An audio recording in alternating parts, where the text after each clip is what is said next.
오늘은 마태복음 26장 69절에서 75절까지 말씀입니다. 베드로가 바깥들에 앉았더니 한 여종이 나와 이르되 너도 갈릴리 사람 예수와 함께 있었도다 하거늘 베드로가 모든 사람 앞에서 부인하여 이르되 나는 내가 무슨 말을 하는지 알지 못하겠노라 하며 앞문까지 나아가니 다른 여종이 그를 보고 거기 있는 사람들에게 말하되 이 사람은 나사렛 예수와 함께 있었도다 하매 베드로가 맹세하고 또 부인하여 이르되 나는 그 사람을 알지 못하노라 하더라. 조금 후에 곁에 섰던 사람들이 나와 베드로에게 이르되 너도 진실로 그 도당이라 내 말소리가 너를 표명한다 하거늘 그가 저주하며 맹세하여 이르되 나는 그 사람을 알지 못하더라 하니 곧 닭이 울더라. 이에 베드로가 예수의 말씀에 닭을 울기 전에 내가 3번 나를 부인하리라 하심이 생각나서 밖에 나가서 심히 통곡하니라. 아멘. 오늘 말씀 부인에서 통곡으로 라는 제목으로 함께 은혜를 나누고자 합니다. 예수님께서 잡히셨는데 따라갔던 베드로가 어떻게 따라갔다고 합니까? 우리 어제 말씀이죠. 58절을 보니까는 베드로가 멀찍이 예수를 따라갔다. 그래서 대제사장의 집들에까지 가서 그 결말을 보려고 안에 들어가 하인들과 함께 앉아 있더라. 이렇게 되어 있습니다. 그래서 예수님께서 고통당하시는 것을 보게 되었습니다. 멀찍이 따라갔습니다. 그리고 바깥들에 앉아 있었는데 한 여종이 그에게 말합니다. 너도 갈릴리 사람 예수와 함께 있었도다. 예수님께서 그 당시에 센세이션을 일으키셨죠. 갈릴리와 예루살렘을 오가시면서 하나님의 말씀과 기적을 행하셨기 때문에 수제자였던 베드로가 같이 있는 것을 사람들이 볼 수 있었을 거라고 생각합니다. 그런데 베드로가 뭐라고 말합니까? 모든 사람 앞에서 부인하여 이르되 70절에 나는 내가 무슨 말을 하는지 알지 못하겠다 이렇게 이야기합니다. 부인하게 됩니다. 나는 모른다. 그랬더니 앞문까지 자리를 옮긴 베드로에게 다른 여종이 다른 사람들에게 또 얘기합니다. 이 사람은 나사렛 예수와 함께 있었도다. 그랬더니 어떻게 됩니까? 72절에 베드로가 맹세하고 부인하여 나는 그 사람을 알지 못하노라. 처음에는 네가 무슨 말 하는지 모르겠다. 그리고 나서는 나는 그 사람을 모른다 하면서 맹세하고 부인했다 그랬습니다. 마지막으로 조금 후에 곁에 섰던 사람들이 베드로에게 너도 진실로 그 도당이라 내 말소리가 너를 표명한다 이렇게 얘기했습니다. 목소리가 들어보니까 그 목소리다 라고 할 수도 있고 당시 갈릴리 지방에 있는 사람들의 그런 말투, 그런 어투 그거 보니까는 너 분명 그 도당이다 이렇게 이야기했을 수도 있습니다.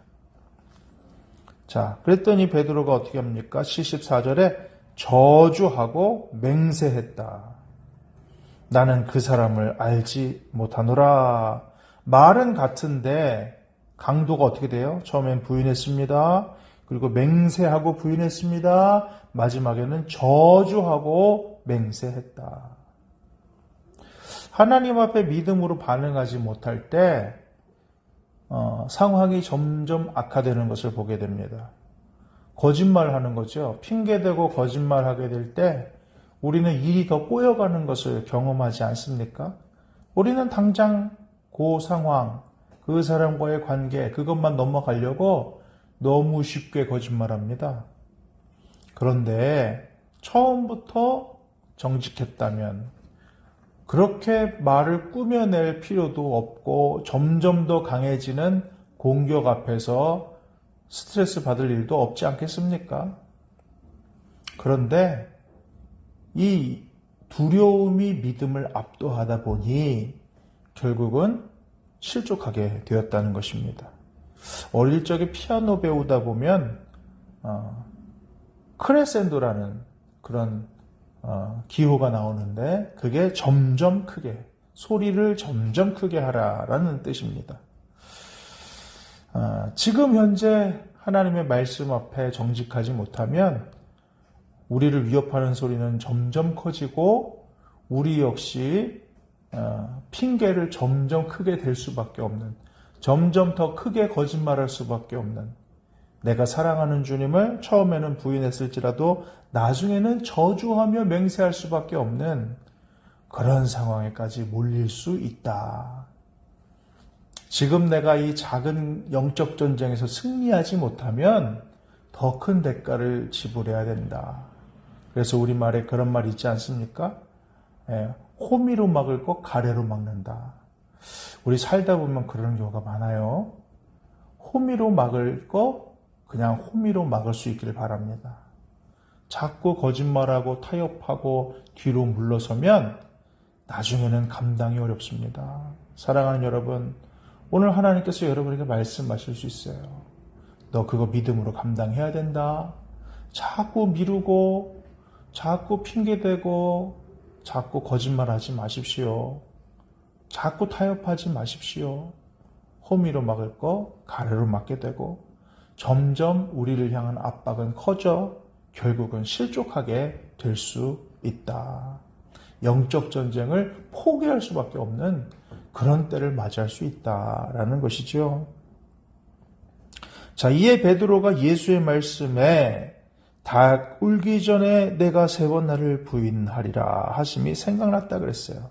닭이 그때 울었습니다. 그랬더니 예수님 말씀이 생각났어요. 그래서 밖에 나가서 심히 통곡했다. 이렇게 오늘 성경은 마무리가 됩니다.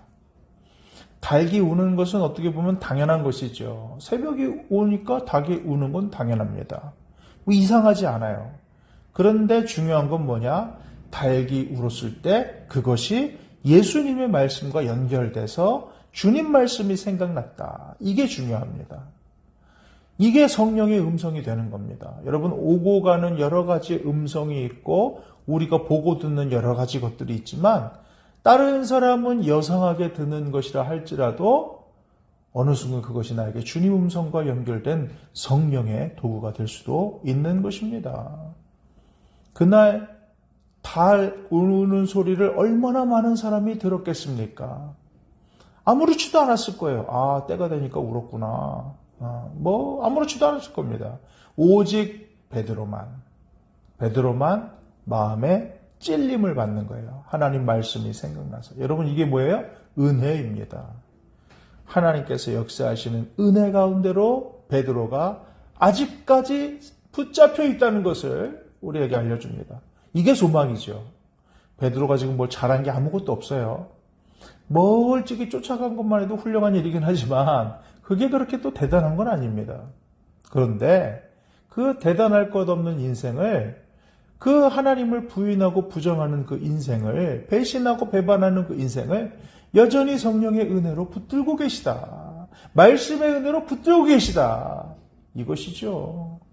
우리도 그래서 소망이 있습니다. 어느 순간 어느 때 갑자기 하나님의 말씀이 생각이 나는 거예요. 나를 향한 주님의 그 음성, 그때 주님이 나에게 그 음성 주셨지. 내가 그때 그 주님의 말씀 들었지 하면서 그 말씀이 나를 어떨 때는 책망하고 어떨 때는 격려하고 어떨 때는 위로하고, 말씀이 나에게 자극을 준다는 것은 하나님의 성령이 나를 붙들고 계시다는 것입니다. 우리가 잘 아는 위대한 그 어거스틴이라는 사람이 있지 않습니까? 성 아우구스티누스. 이 사람이 어렸을 때부터 똘똘했어요. 공부도 잘했고요. 그런데 문제가 생겼습니다. 만이교에 빠졌어요. 이단에 빠졌습니다. 엄마가 너무 걱정이 됐죠. 어머니 모니카가 그 당시 교회 지도자인 암브로시오스를 찾아갔어요. 그래서 아들의 문제를 이렇게 걱정을 합니다. 그때 암브로시오스가 했던 그 유명한 말을 우리는 알지 않습니까? 기도의 자녀는 망하지 않는다. 어머니의 기도가 있는 자녀는 망하지 않는다. 사랑하는 여러분, 기도의 자녀는 망하지 않습니다. 이 믿음이 있어야 돼요. 어거스틴이 그 이단에, 그러나 세상적으로는 좀 잘 나갔어요. 교수가 되고 잘 나갔습니다. 그러나 마음이 공허했습니다. 어찌할 바를 몰랐어요. 그런데 갑자기 집에 있는 어느 날 옆집에서 애들이 막 떠들고 노는데 이렇게 얘기하는 거예요. 톨레게, 톨레게. 무슨 말입니까? 들고 읽어라, 들고 읽어라. 그렇게 노래를 부른다는 거예요. 어거스틴의 고백록에 보면 그것이 남자의 목소리였는지 여자의 목소리였는지는 모르겠다는 거예요. 그런데 애들 목소리는 분명했는데 자신이 이때까지 살아오면서 그런 노래는 또 들어본 적도 없대요. 들고 읽어라, 들고 읽어라. 그때 섬광처럼 성령께서 자기에게 말씀하신다는 확신이 들었답니다. 자기가 일전에 사놨던 사도의 책, 뭡니까? 사도 바울이 서신서 작성해 놓은 책이 있었죠. 지금 같은 성경의 그런 출판물이 넘쳐나는 시대가 아니지 않습니까? 그래서 사놨던 책을 찾아서 읽게 되었습니다. 그게 로마서 말씀이죠. 로마서 13장 13절에서 14절까지 말씀 제가 한번 읽어드리겠습니다. 로마서 13장 13절에서 14절. 낮에와 같이 단정히 행하고 방탕하거나 술 취하지 말며 음란하거나 호색하지 말며 다투거나 시기하지 말고 오직 주 예수 그리스도로 옷 입고 정욕을 위하여 육신의 일을 도모하지 말라. 네, 말씀을 피니까 이 말씀이 눈에 탁 들어왔어요. 하나님께서 이 말씀 나에게 주신다고 생각을 하니 자신의 삶이 마치 엑스레이를 통과하는 것처럼 드러나면서 하나님 앞에 회개하며 통곡하며 인생을 돌이켜 위대한 그런 하나님의 사람이 되지 않았습니까? 사랑하는 여러분, 하나님께서 사랑하시는 자는 하나님께서 말씀으로 깨닫게 하시고 말씀이 생각나게 하시고 말씀이 그를 움직이게 만든다는 거예요. 그래서 어떻게 됐답니까? 말씀이 생각나서 심히 통곡했다. 여기서 끝났을까요? 우리가 알죠. 베드로의 삶은 배신자, 배반자의 삶에서 돌이켜서 주님을 위해서 삶을 바치는 위대한 사도로서의 여정을 잘 완수했습니다. 우리는 어떨 때 살다 보면 눈물이 나기도 하고 어떨 땐 기쁘기도 하고 말씀으로 받은 은혜가 있는데 거기서 끝날 때도 꽤 있어요. 아, 좋다, 끝. 아, 눈물 난다, 끝. 삶은 여전히 바뀌지 않고 여전히 주님을 향해서 돌아섰던 그 모습 그대로 멈춰 있는 경우도 있어요. 아, 이제 은혜 받았으니까 이제 됐지. 아니요. 된 것이 아니죠.